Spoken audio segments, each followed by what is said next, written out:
This is the 8th video in the Religion and Belief Systems in Australia after 1945 Studies of Religion course, and it is the relationship between Aboriginal spiritualities and religious traditions in the process of reconciliation. So in this video we're going to have a look at the relationship between Aboriginal people and religious traditions in Australia, and also how religious traditions have fostered the process of reconciliation or supported the process of reconciliation. So the first thing we'll have a look at is the tradition of Christian support for the reconciliation movement and for Aboriginal people in general in the time period that we're looking at, post-1945.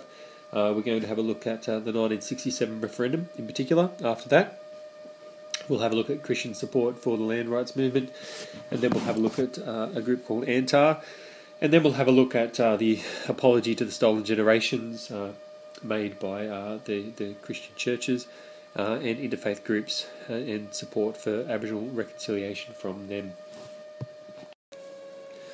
So Christian groups within Australia have in more recent times been very supportive of the Aboriginal right to, or the process of reconciliation for Aboriginal people, and many churches in Australia have also have their own sort of Indigenous Australian task force and committees that they have charged with examining the needs and the rights of Aboriginal people and what the church can be doing to foster better relationships with the Aboriginal adherents and Aboriginal non-adherents, and also to promote causes for Aboriginal people, such as the land rights movement and native title, and also looking for a form of apology for the stolen generations from the government. That's a couple of examples of what these sort of groups have been tasked with doing in recent times.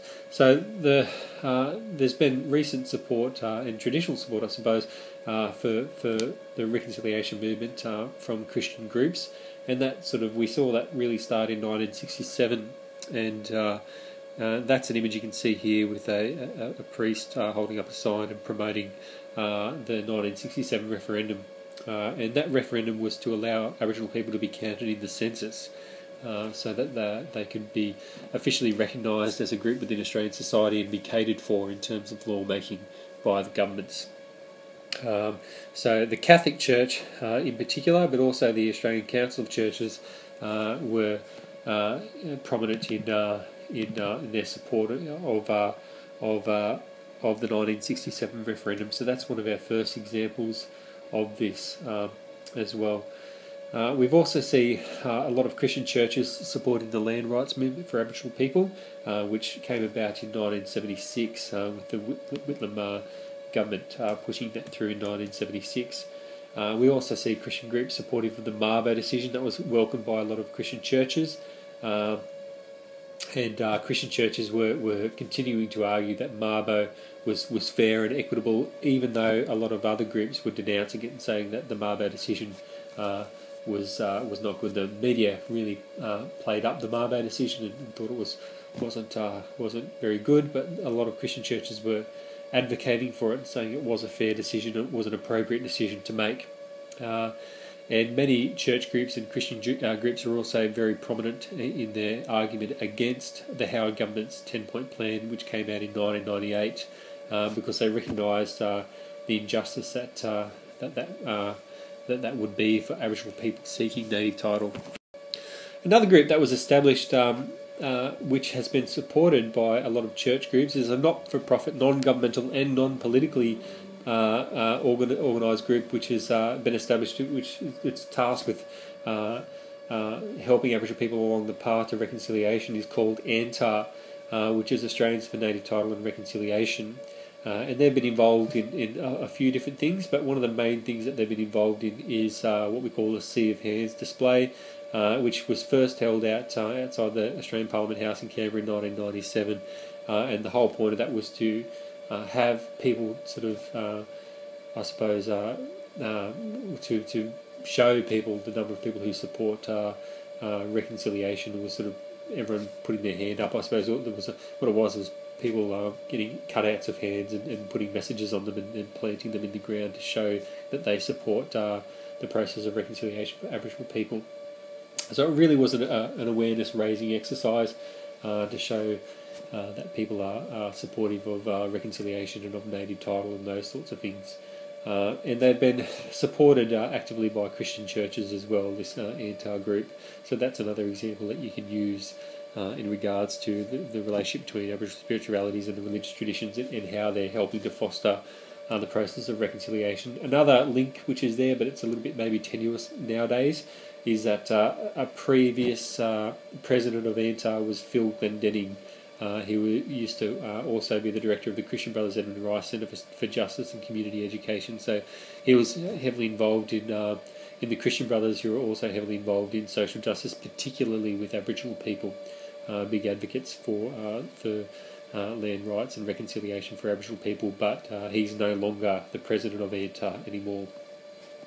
Another example that we have for the church groups being involved in the process of reconciliation is the Apology to the Stolen Generation. So we mentioned before that the Bringing Them Home report from the Human Rights and Equal Opportunity Commission from 1997 really highlighted the plight of the people who have been affected by the forced removal of Aboriginal children from their families, which we call the Stolen Generation. And that came out in 1997, and that sparked a variety of Christian churches offering their own formal apologies for their part in the removal of these children from their homes and then being placed into these church missionaries where they suffered abuse. So the churches came out and made that apology well and truly before the Australian government did. And resultantly, we saw these churches then put pressure on the Australian government to offer a formal apology on behalf of the Australian government and people for the effect that the Stolen Generations had on those people and the abuse that they suffered at the hands of the government as well. So that apology didn't come until after a decade later in 2008, when the Rudd Labor government apologised to the Stolen Generations.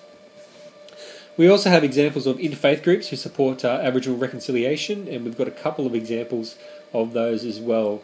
So we see in 1994 we have a week of prayer for Aboriginal reconciliation, which was instituted by the Australian Jury. So the groups of Jews in Australia got together and decided to institute this week of prayer for Aboriginal reconciliation together.